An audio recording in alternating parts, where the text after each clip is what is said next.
बारे में हम पूरी तरह से और सोच समझ के ही कह रहे हैं। कहीं बगावत नहीं होगी, हमारी पार्टी एकजुट रहेगी और सभी जीतेगी।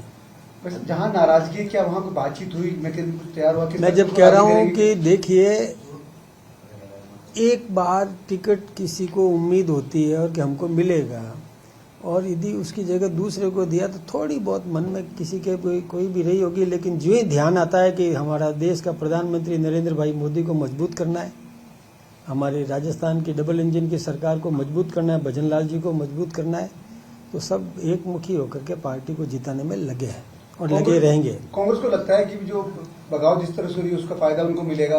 वो कह रहे हैं कि बीजेपी सत्ताधारी पार्टी लेकिन अपने लोगों को साथ नहीं पा रही है, उनको एकजुट नहीं कर पा रही है। वो मुंगेरी लाल के सपने देखते रहे, हमें क्या दिक्कत है? हरियाणा भी देखते थे। अध्यक्ष जी, पिछला अनुभव देखा जाए तो बबलू चौधरी को टिकट दिया, उस समय भामू निर्दलीय थे। उससे पहले भामू को टिकट दिया तो बबलू निर्दलीय थे। इस बार भी यही हो रहा है, तो फिर भी इतना होने के बावजूद आप मानते हैं कि इस तरह से ये होगा, मान जाएंगे, समझाइश मान जाएंगे? मैं पूरी जवाबदारी के साथ कह रहा हूँ, हम एकजुट हैं, एकजुट रहेंगे। धन्यवाद। सर, मेरा सवाल सर, 27 तारीख को पीएम साहब का दौरा प्रस्तावित है जयपुर का, लेकिन कांग्रेस के नेता प्रतिपक्ष ने एक पत्र लिखा मोदी जी को कि आप यहाँ मत आइए, क्योंकि आप जिस यमुना जल समझौते का शिलान्यास करने आ रहे हैं वहाँ पर आचार संहिता लग रही है। क्या कहना चाहेंगे? देखिए, मैं इस विषय पर कपोल कल्पित सवाल है, ये काल्पनिक सवाल है। अभी उस सवाल का जवाब नहीं दिया जा सकता, कोई तय होने के बाद ही कुछ कहा जा सकता है। पीएम को आने से मना कर रहे हैं, वो करे, वो मना करे। सीएम खुद विवेक के आधार पर निर्णय करते हैं। पीएम, सीएम, पीएम सभी विवेक के आधार पर निर्णय करते हैं।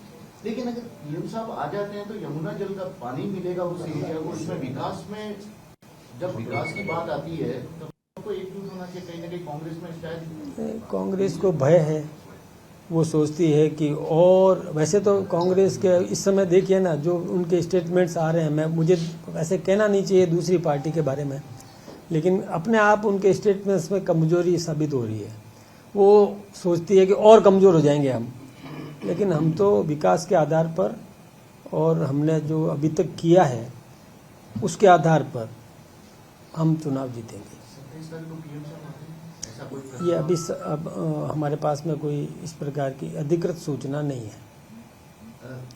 कल कांग्रेस ने तय कर लिया कि इस बार अकेले चुनाव मैदान में रहेगी, किसी से साथ गठबंधन नहीं करेगी। एक सीट पर आपका डिक्लेयर होना बाकी है, वो सीट आदिवासी इलाके की है, जो आपके लिए सॉफ्ट भी है, क्योंकि आपकी पार्टी आदिवासी इलाके में काफी काम करती है।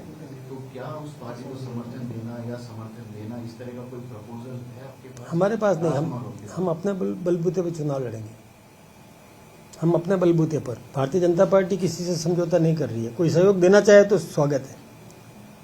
84 में क्या पार्टी को कोई मजबूत प्रत्याशी नहीं मिल पा रहा है, यही कारण है? ऐसा नहीं है, ज्यादा है, उनमें से एक चुनना है। तो देरी क्यों हो रही? क्योंकि ये बड़ा सवाल, 6 सीटों पर डिक्लेयर हो चुके हैं, जहां पर ज्यादा दिक्कत नहीं है वहां पर डिक्लेयर हो रहे हैं। देखिए, हमारी तो एक ही है ना जिस पे निर्णय करना है। कांग्रेस को तो अभी सातों पे निर्णय करना है। वो हमसे क्या सवाल करेंगे? हम तो कर लेंगे, हमारी तैयारी है। 1-2 दिन में वो, आजकल में वो भी हो जाएगी। कांग्रेस की टिकट डिक्लेयर नहीं हो रही, किस तरह से आप देख रहे हैं? क्या लग रहा है, क्या वो आपस में सामंजस्य नहीं बिठा पा रहे, या क्या लग रहा है कि आप बतौर विपक्ष दूसरी पार्टी के हिसाब से क्या देखते हैं? उनके घर की चिंता मुझे नहीं करनी है, मुझे अपना घर संभालना है। जो कल राइजिंग राजस्थान को लेकर एक बड़ा बयान गोविंद सिंह डोटासरा ने दिया है कि सैर सपाटे के लिए जा रहे हैं, 40 करोड़ रुपए अब तक खर्च हो गया है और एक धैले का एमयू नहीं आया है। आज फिर हो रहा है 3 लाख का, जयपुर में ही 3 लाख करोड़ का, 3 लाख नहीं 3 लाख करोड़ का आज एमओयू होने वाला है अभी। तो हमारे मुख्यमंत्री जी बहुत प्रयत्न कर रहे हैं। पहले 4.5 लाख का महाराष्ट्र से लेके आए, फिर जापान और वहाँ से लेके आए, अभी वहाँ से भी इंग्लैंड और वहाँ से जर्मनी से लेके आए। तो ये तो खुश होना चाहिए कांग्रेस को, इसकी आलोचना नहीं करना चाहिए। वो क्या सोचते हैं कि वो नहीं कर पाए इसलिए हम भी नहीं कर पाएंगे। वो तो इसलिए नहीं कर पाए कि उनकी सरकार चली कहाँ है। कभी होटलों में चली, कभी टांग खिंचाई में लगे रहे, कभी सरकार बचाने की जुगत में लगे रहे, जनहित के काम नहीं किए उन्होंने। इसलिए और दूसरी बात और भी है कि कोई भी अपने गाढ़े पसीने का पैसा तभी लगाता है जब उसको विश्वास हो कि मैं जो पैसा लगा रहा हूँ वो अपने वादे पर सरकार कायम रहेगी। जब उनको लगता है सरकार ही स्थिर नहीं है तो क्यों कोई पैसा लगाएगा। जब यहाँ मोदी जी भी सहयोग कर रहे हैं, राजस्थान की सरकार भी तत्पर है, तो निवेश यहाँ आएगा, धरातल पर उतरेगा, लोगों को रोजगार मिलेगा, राजस्थान की रेवेन्यू बढ़ेगी, संपन्नता आएगी, आम आदमी का जीवन स्तर मजबूत होगा। ये सब काम होने वाले हैं और यहाँ हम उद्योग को प्रोत्साहित देने के लिए सभी तैयार हैं, काम होगा। जैसे सीएम महेंद्र शर्मा का आपने बड़ा भव्य कार्यक्रम किया, अभिनंदन कार्यक्रम किया था, बहुत जोरदार कार्यक्रम रहा, काफी संख्या में लोग आए।